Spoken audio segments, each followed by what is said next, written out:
Cycle चलाओ जी भर के, जियो जी भर के। G mart cycle paradise, Hero cycles के ऑथोराइज्ड डीलर, 66 फव्वारा चौक, उज्जैन। नमस्कार, जय श्री महाकाल। न्यूज मालवक बुलेटिन में आप सब दर्शकों का एक बार फिर स्वागत है। आइए नजर डालते हैं आज कुछ खास बुलेटिन पर।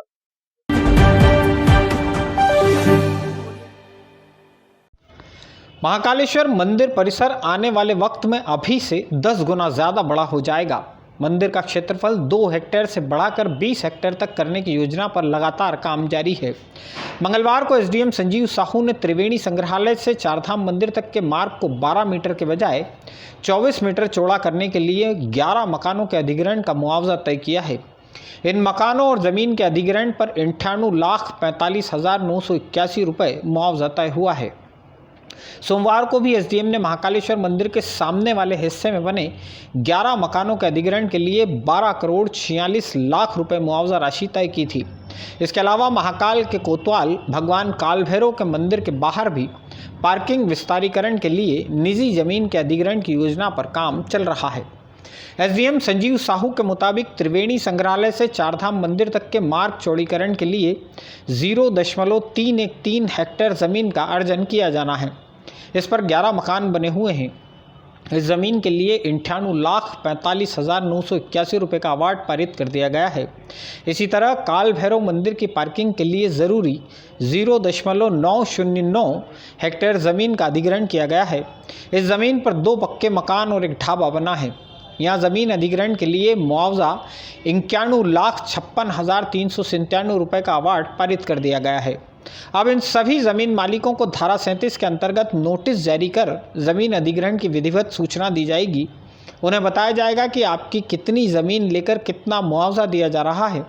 इसके साथ ही ज़मीन मालिकों के बैंक खाते में अधिग्रहण के रुपए डालकर उन्हें 7 दिन में ज़मीन खाली करने को कहा जाएगा। के ठीक सामने के जो 11 मकान हैं उनके अधिग्रहण की कार्रवाई काफ़ी दिनों से चल रही थी। आपको याद होगा कि संघर्ष के समय भी ये सोचा गया था, लेकिन उस समय ये चीज़ पूरी नहीं हो पाई थी। इसको हम लोगों ने टेकअप किया था। आज फाइनली जो पूरी प्रक्रिया होती है हमारी धारा 11, धारा 18, धारा 19 वाली, उसको करके अवार्ड आज फाइनल हो गया। अवार्ड आज पारित कर दिया गया है। उनको कुछ दिन का समय दिया जाएगा 8-10 दिन का हटाने के लिए, हालांकि वो सब लोग तैयार भी हैं।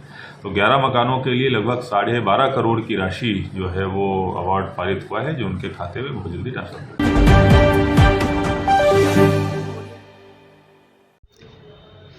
उज्जैन पुलिस ने आगर और उज्जैन के ग्रामीण इलाकों में सक्रिय लुटेरों और हथियार तस्करों की एक गैंग के 7 सदस्यों को गिरफ्तार किया है। 12 सितंबर को माधवनगर थाना क्षेत्र से कुछ लोगों ने एक ट्रैवल एजेंसी से टवेरा आगर ले जाने के लिए किराए पर ली थी।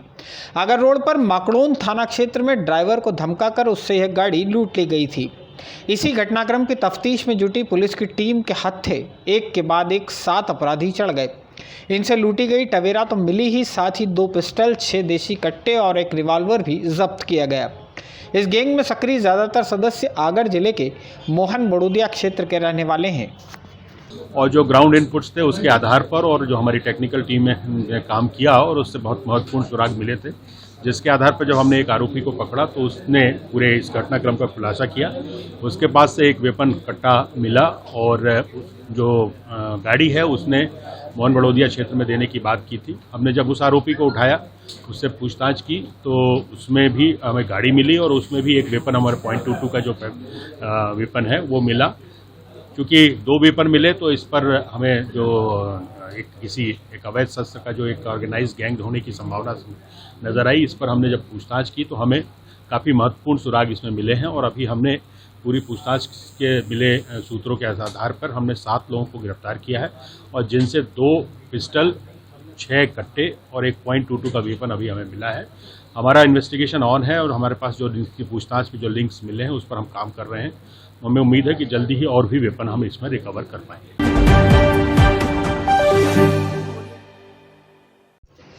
महाकालेश्वर मंदिर में भस्म आरती परमिशन की नई व्यवस्था लागू होने के बाद भी दूसरे शहरों से आने वाले श्रद्धालुओं के साथ ठगी किए जाने की घटनाएं रुकी नहीं हैं।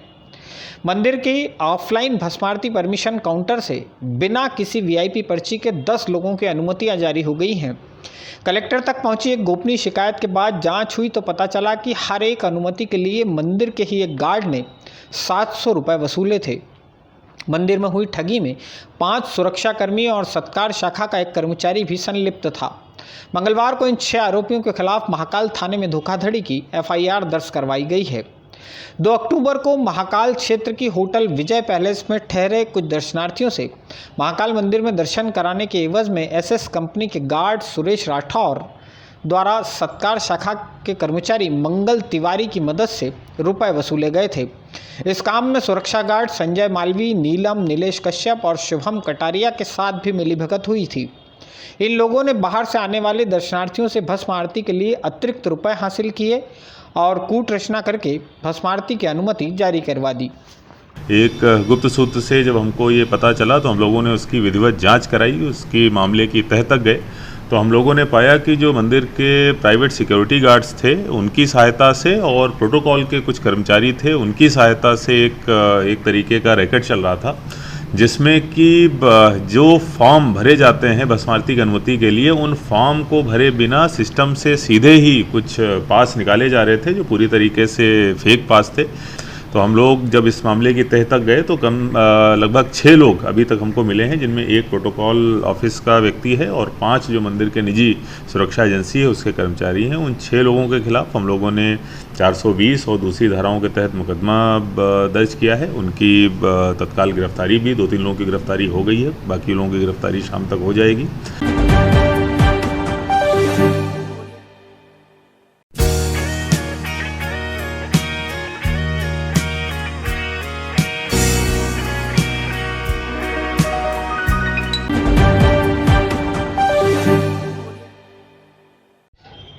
मंगलवार को एसपी सत्येंद्र कुमार शुक्ला के निर्देश पर पूरे शहर में दोपहर के वक्त होटल और लॉज की आकस्मिक चेकिंग का अभियान चलाया गया। एसपी ने सुबह 11 बजे वायरलेस सेट पर सभी थाना प्रभारियों को होटल और लॉज की चेकिंग के लिए निर्देशित किया। इसके बाद सभी थानों का अमला जांच में जुट गया। होटलों में ठहरने वाले लोगों की आईडी और उनके सामान की जाँच की गई। महाकाल मंदिर के आसपास के जितने भी होटल लॉज धर्मशाला है उनकी चेकिंग समय समय पर की जाती है। आज भी थाना महाकाल की टीम के द्वारा क्षेत्र के होटलों को चेक किया जा रहा है, जिसमें अभी सुबह से अभी तक 4 या 5 होटलों को चेक कर चुके हैं और भी ये कार्रवाई दिन भर लगातार चलेगी। और अगर इसमें कोई संदिग्ध स्थिति मिलती है या किसी होटल वाले या लॉज वाले धर्मशाला वाले के कोई किसी प्रकार की कोताही मिलती है तो उसके खिलाफ दंडात्मक एवं कार्रवाई भी की जाएगी।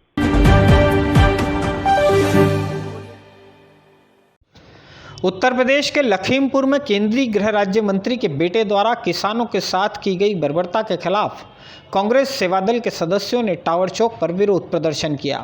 प्रदेश कांग्रेस उपाध्यक्ष अरुण रोचवानी की अगुवाई में सेवादल सदस्यों ने केंद्रीय मंत्री अजय मिश्रा का पुतला जलाया। हाथों पर काली पट्टी बांधकर नारेबाजी की गई।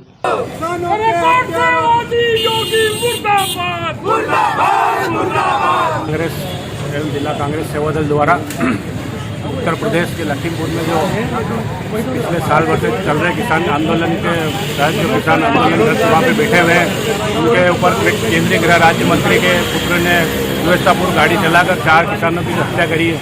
इसके मामले में इसके विरोध में हमने आज धरना पुतला दहन किया है।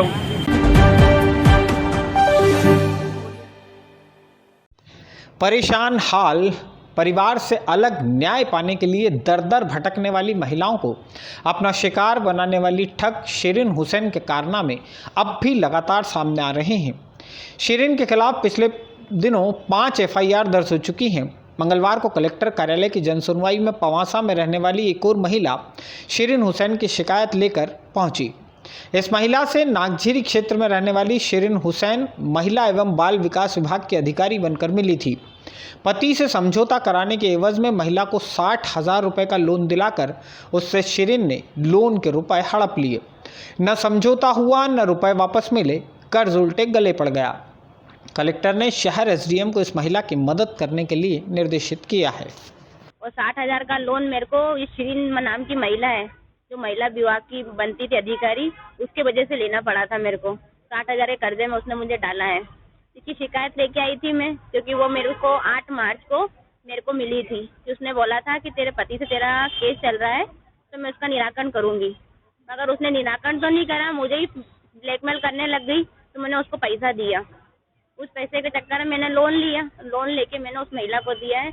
अभी मैंने कलेक्टर सर से बोला है, कलेक्टर सर ने एसडीएम सर से बोला है कि 3 बजे आके मिलना मेरे से और तेरा निराकरण करते हैं। अब देखो क्या होता है।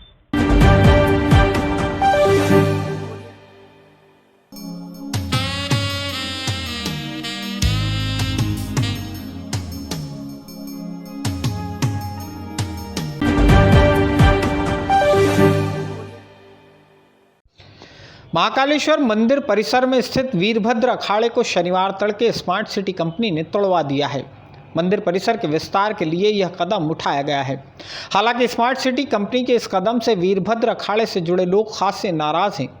मंगलवार को अखाड़े से जुड़े लोगों ने कार्रवाई पर विरोध जताते हुए महाकालेश्वर मंदिर प्रबंध समिति के प्रशासक गणेश ठाकुर को ज्ञापन सौंपा है। नहीं सहेंगे, धर्म पे चोट नहीं सहेंगे, नहीं सहेंगे, नहीं सहेंगे। प्रशासन के द्वारा बिना जानकारी के वीरभद्र अखाड़े को तोड़ दिया गया, जिसके लिए हमने आज से 2 महीने पहले भी माननीय कलेक्टर साहब से भी मिले थे। हम माननीय मंत्री मोहन यादव जी से भी मिले थे कि अखाड़े की जहां पर भगवान स्थापित है वहां पर भगवान को स्थापित मंदिर रहने दिया जाए और हमें अखाड़े के लिए महाकाल मंदिर क्षेत्र में ही 2 हॉल की जगह, प्रबंध समिति के आसपास या महाकाल मंदिर क्षेत्र में 2 हॉल की जगह दी जाए, जहाँ पर हमारे क्षेत्रीय लोग, जो भी लोग व्यायाम करते हैं और साथ में मंदिर समिति के लोग और जो बटालियन के लोग जो ड्यूटी करते हैं वो भी महाकाल अखाड़े में ही व्यायाम करते हैं।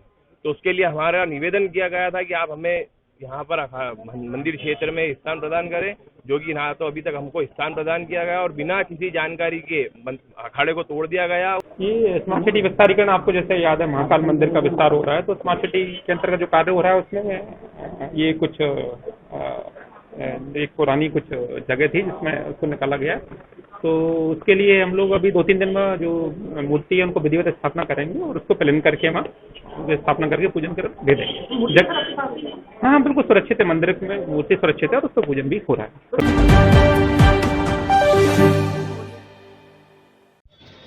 निजी स्कूलों से कोरोना काल में अभिभावकों को होने वाली परेशानी का एक और उदाहरण मंगलवार को सामने आया। शहर के अक्षत इंटरनेशनल स्कूल में पढ़ने वाले विद्यार्थियों के अभिभावक कोठी पर पहुंचे और कलेक्टर के नाम एक ज्ञापन सौंपा। अभिभावकों का आरोप है कि स्कूल प्रबंधन अभिभावकों से लॉकडाउन की अवधि की भी जबरन फीस वसूल रहा है। जबरन फीस वसूली से परेशान लोग अपने बच्चों का स्कूल बदलना चाहते हैं, लेकिन अक्षत इंटरनेशनल से इनका ट्रांसफर सर्टिफिकेट भी जारी नहीं हो पा रहा है। इस मामले में स्कूल प्रबंधन ने फिलहाल अपना पक्ष साफ नहीं किया है।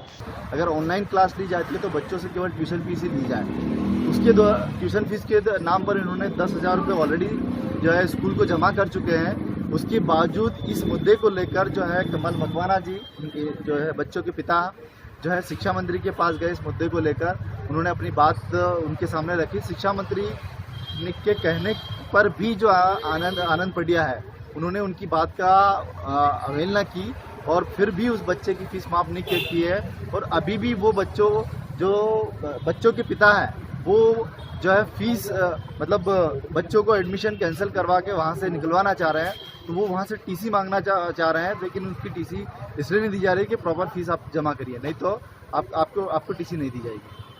अभिलाषा से आए सर, हमारे बच्चे कोरोना काल में सर ऑनलाइन 2 महीने पढ़ाई करी अक्षत इंटरनेशनल स्कूल में। तो सर हम जब जाते हैं सर 2 से 3 बार शिक्षा विभाग वगैरह आवेदन दे दिया हमने सर, उसके बावजूद 40,000 रुपये 40,000 बता रहे और हमारी सुनवाई नहीं कर रहे।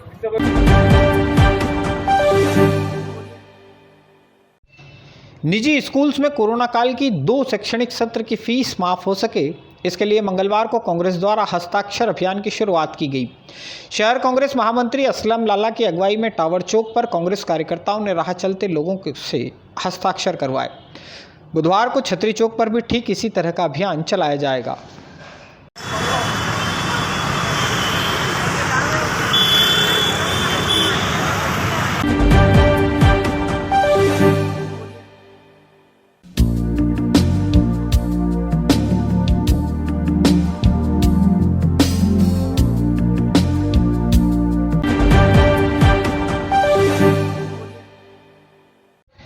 रजक समाज को मध्य प्रदेश में अनुसूचित जाति का दर्जा देने की मांग को लेकर मंगलवार को समाजजनों ने कोठी पैलेस पहुंचकर कलेक्टर के प्रतिनिधि को ज्ञापन सौंपा है। रजक समाज को देश के कुछ राज्यों में अनुसूचित जाति का दर्जा मिला हुआ है, जबकि कुछ राज्यों में पिछड़ा वर्ग का दर्जा है। एक ही देश में एक ही जाति वर्ग को दो अलग अलग श्रेणियों में रखे जाने का समाजजन विरोध कर रहे हैं। समाज ने ज्ञापन दिया है, इसमें प्रमुख मांगे SC/ST में रजक समाज को लेना है और जो एक संविधान और दो विधान पूरे देश में चल रहे हैं रजक समाज के प्रति, उसका विरोध किया है कि एक संविधान और एक विधान पूरे रजक समाज के साथ जो अन्याय हो रहा है उसका न्याय रजक समाज को हो। प्रदेश की सरकार से, माननीय मुख्यमंत्री से भी हमने ज्ञापन के माध्यम से हम लोगों ने मांग की है और आगे भी चरणबद्ध आंदोलन रजक समाज करेगा।